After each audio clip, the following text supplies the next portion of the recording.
Guys, for today's video, ituturo ko sa inyo kung paano i-registered ang inyong SIM card.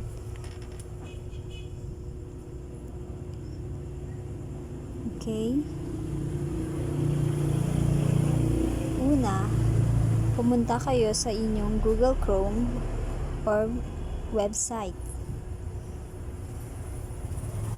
At pakitype po ang smart.com.ph, then check.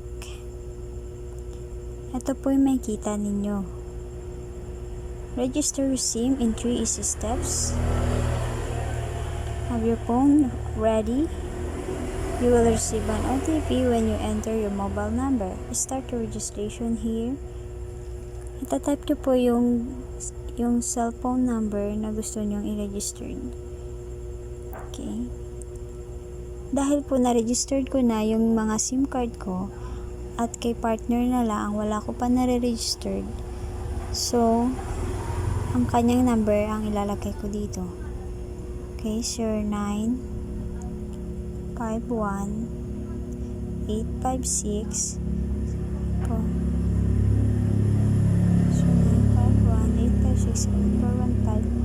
0951-856-415. I have read and understood the terms and conditions. Click the box, click check, and send OTP. At hintayin nyo lamang po at meron pong message na darating sa inyong SIM card number. Yung code po na magte-text sa inyo, yun po ang i-enter nyo na OTP dito po sa box na ito.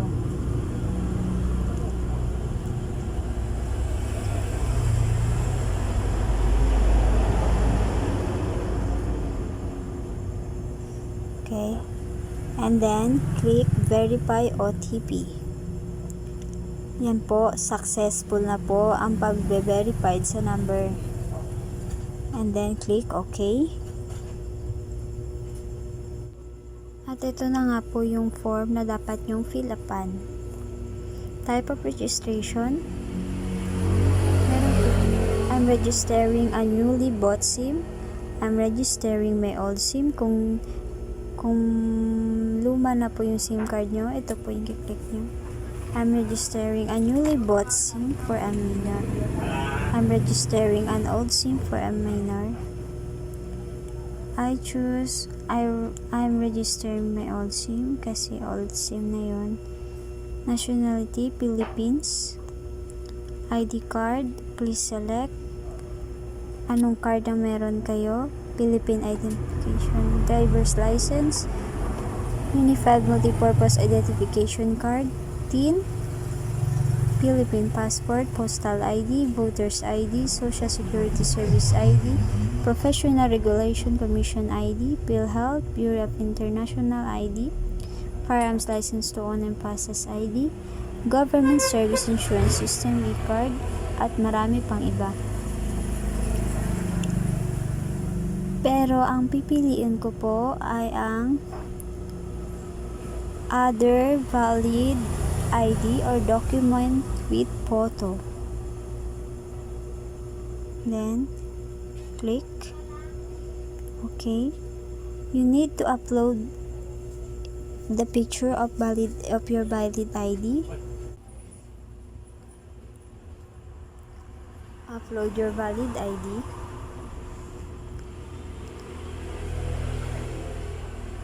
PhilHealth po ang gagamitin ko para kay partner. And then done.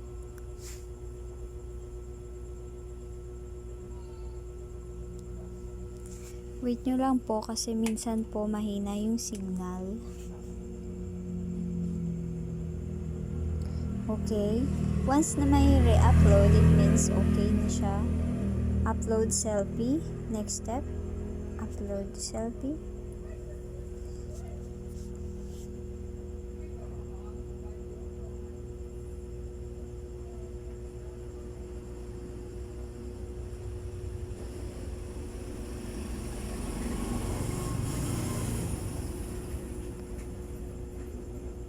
Wait lang po.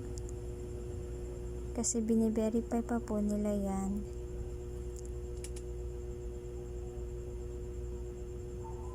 Habang naghintay tayo, ID card number.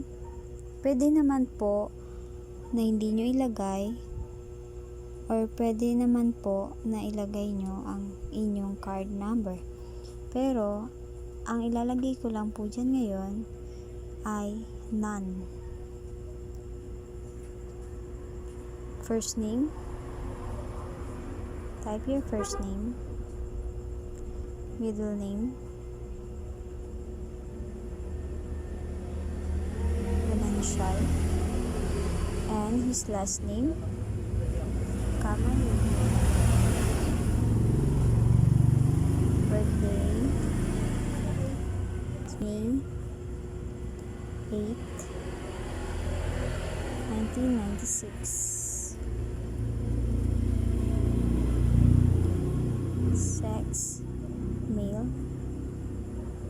Check po natin. Hindi pa po ang selfie. Baka hindi siya pwede. Doon. Ulitin po natin. Okay guys, medyo natagalan tayo sa pag-upload ng selfie. Okay, bali nag-picture ako ulit ng selfie niya. Try natin, upload.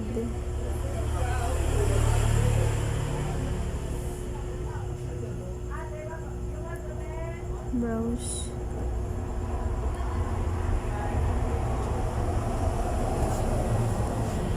Okay, approve na po siya. And we proceed for the next steps. We click next. Present or official home address, house, lot number, street. Yung present address niya po ngayon ay ilalagay natin. Zone 1A.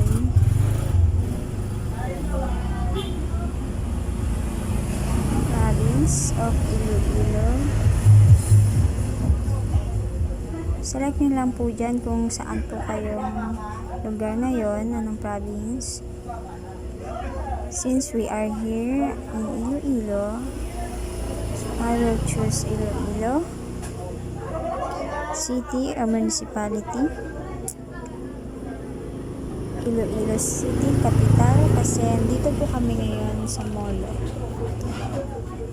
Barangay Molo Boulevard.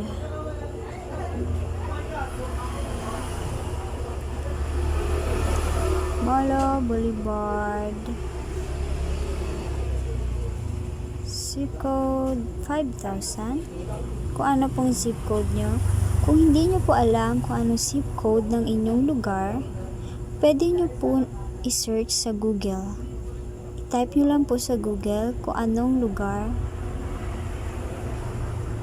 at ang zip code nito.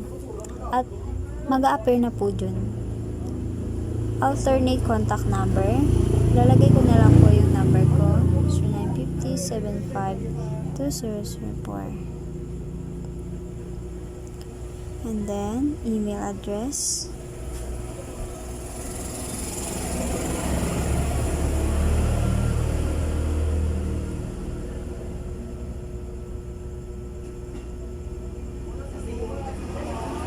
I-try po natin kung mag-o-okay siya kung hindi ko po lalagyan ng email ad. Okay, click next. So okay po siya kahit hindi nyo na po maglagay ng email address. I-check nyo po mobile number, 0951-856-7115, serial number, nationality, Philippines, ID card, other valid ID number, first name, Roderick, Enancial Camayudol, birthday, male, Zone 1A, Mula Boulevard, okay. I hereby attest that I personally accomplished the registration and the information and identification documents provided are true, accurate, and correct in compliance to RA 11934, an act requiring the registration of subscriber identity module. Check the box and then next. And that's it. Congratulations! You have successfully registered your SIM. You may receive an SMS or call if there are information that needs your confirmation. If you have registered a newly bought SIM, you will receive a welcome SMS once the SIM is fully activated. Okay, that's all. I hope na nakatulong po ako sa simpleng pamamaraan. Thank you. God bless. Bye. Oops, wait lang po. At may marireceive po kayo. Sorry na nakalimutan ko. Kailangan nyo po palang i-screenshot.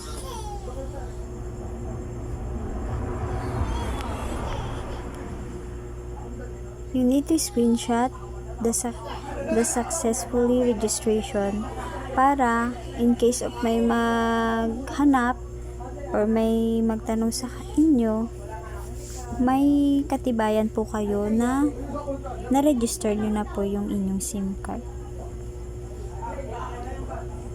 At meron din po kayong marireceive nun na text sa inyong number.